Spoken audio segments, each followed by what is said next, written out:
To make your own little mini photo album that's great to keep or great to give away as a gift, what you'll need is some cardstock, cut at 8 1/4 inch by 9 inch, and you score along the 8 1/4 edge at 7/8 and 7 3/8, and then you score along the 9 inch edge at 7/8, 4 1/4, 4 3/4, and 8 1/8 inch.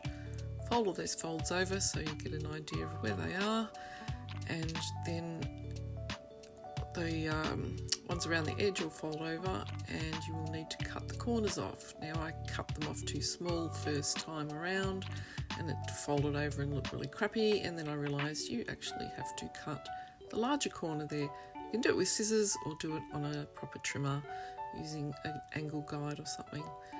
Next up, you need to glue those outside edges over, so I use PVA glue.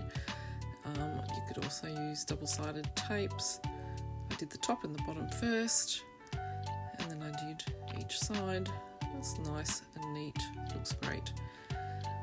Next up, you need to select your 6 sheets of designer paper that are 6 inch by 6 inch and fold each of them in half at the 3 inch mark, that is.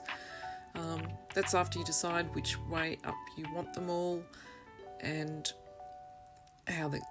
what way up they're going to face. So once these are all scored and then folded in half, what happens is you're folding the back piece to the front of the next piece.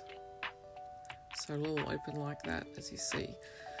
So basically you have to make sure you're gluing them all together in a way that gives you the design that you want to see, rather than the design you want to actually cover or glue. So once you've done that, you can then glue this final piece into the back cover of that cover, which is coming up any moment now.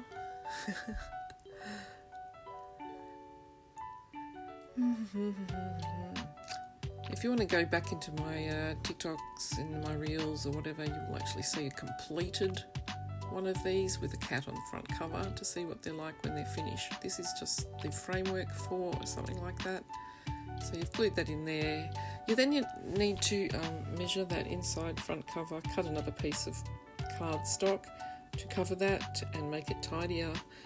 I'm going to make another one of these in a live on my Facebook page in the next few days, so if you wanted to see a longer tutorial, hit me up.